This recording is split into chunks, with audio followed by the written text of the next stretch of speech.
Assalamualaikum, salam Malaysia Madani. Stadium RTM kita mulakan dengan perlawanan akhir kejohanan badminton All England 2024. Pasangan beregu lelaki negara Aaron Chia Soh Woo Yik terlepas peluang untuk menamatkan kemarau 17 tahun negara meraih gelaran kejohanan itu. Mereka tumpas straight set kepada pasangan Indonesia Fajar Alfian dan Muhammad Rian Ardianto.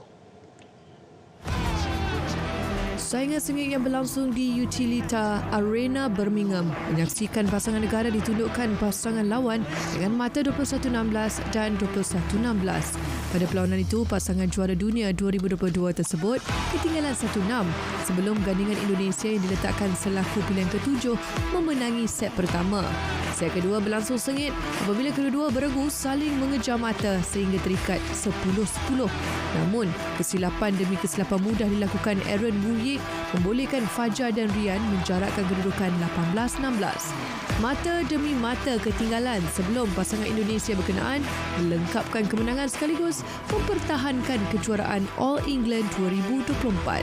Kekalahan itu bermakna gelaran All England kekal sukar dicapai oleh pemenang pingat gangsa Sukan Olimpik 2020 itu. Pada edisi 2019, mereka tewas kepada bekas juara dunia 3 kali dari Indonesia, Muhammad Ahsan Hendra Setiawan.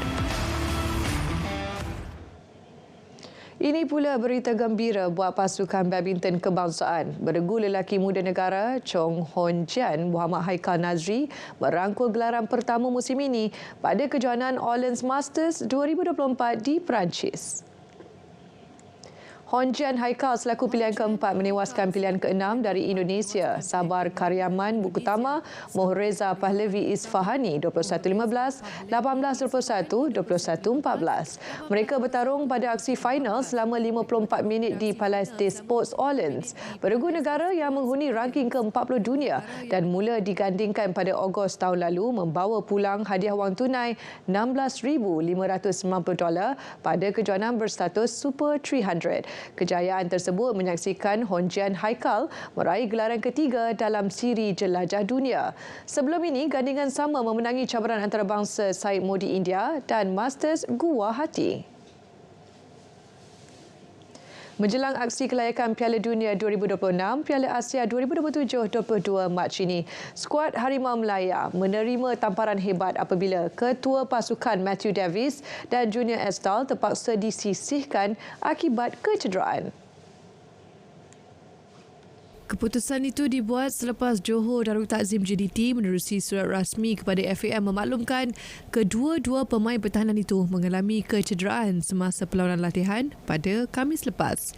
Dengan itu, Kim Panggon hanya membawa seramai 24 pemain bagi menggalas cabaran Malaysia menentang Oman di Kompleks Sukan Sultan Qaboos pada 22 Mac ini. Semalam, skuad Harimau Melaya berlepas ke Muscat dari KLIA. Sementara itu, pemain pertahanan Daniel Ting menyifatkan ketiadaan Matt Davies satu kehilangan besar untuk pasukan dalam mendepani perlawanan yang penting. Beliau yang sebelum ini pernah bermain di sebelah kanan bersedia untuk menyahut cabaran bermain di bahagian itu semula menentang Oman. If that's what the coach wants me to do, that's no problem. Like you said, I've played there before, so whatever the coach chooses, we just have to follow that. And I think it's not my natural position, of course, but I'm happy to do whatever job is needed. Selepas menentang Oman di Muscat, Malaysia yang berada di ranking dunia ke-132 sekali lagi akan bertemu pasukan nombor 80 dunia itu di Stadium Nasional di Bukit Jalil pada 26 Mac ini. Dalam hari itu, pertahanan muda Selangor FC Harith Haikal tidak mahu mensia-siakan peluang selepas namanya disenaraikan dalam senarai terakhir skuad kendalian Kim Panggon. Jelas Harith, pengalaman bersama pasukan senior akan membantunya bagi menghadapi saingan Piala Asia bawah 23 tahun April depan.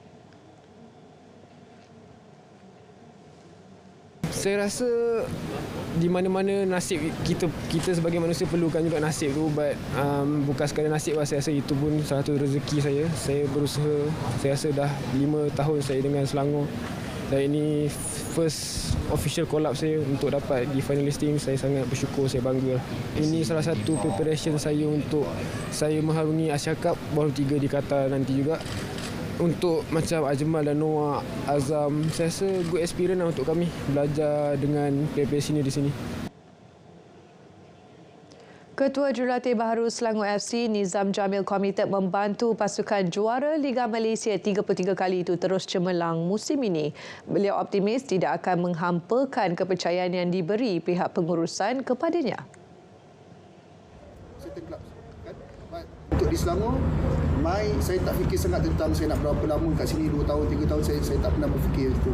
Yang saya fikir sekarang ialah apa yang saya boleh bagi pada Selangor, apa yang sebab 24 jam saya rasa dalam kepala saya sentiasa fikirkan tentang players, sentiasa fikirkan tentang klub. So saya rasa itu yang saya nak offer pada Selangor. Pengendali berusia 43 tahun itu sebelum ini pernah menjadi penolong Ketua Jurulatih Selangor bagi membantu Michael Feischtenbeiner pada musim 2022. Beliau kemudian dilantik sebagai pengendali sementara pada tahun sama dan kembali menjadi penolong Ketua Jurulatih pada musim berikutnya selepas kehadiran Tan Cheng Ho. Antara pencapaian bekas pengendali Felda United FC itu sebagai pemain bersama Selangor, kejayaan menjulang Piala FA 2001 dan Piala Sumbangsih serta Piala Malaysia 2022. Kelantan Darul Naim KDN FC menerima penajaan RM600,000 daripada syarikat anak jati tempatan PUC Sports. Fokus tajuan bagi jersey rasmi dan latihan pasukan dalam mengarungi saingan Liga Super musim ini.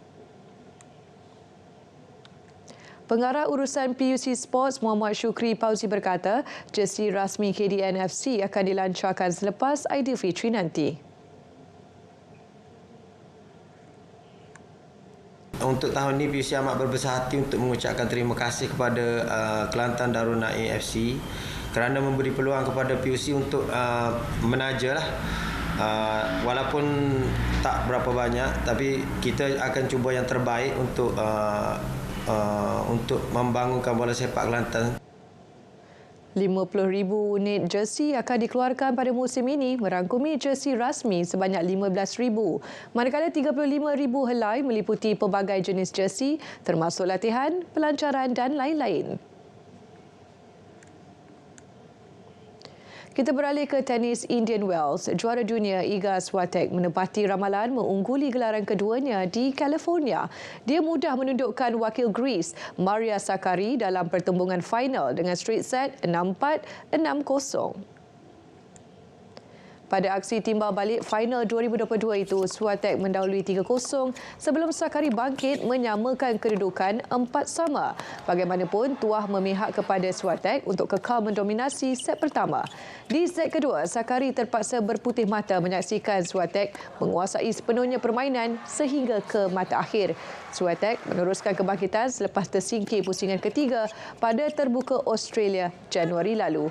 Hasilnya, dia memenangi gelaran di Doha dan mara ke separuh akhir di Dubai sebelum meneruskan momentum sama di Indian Wells.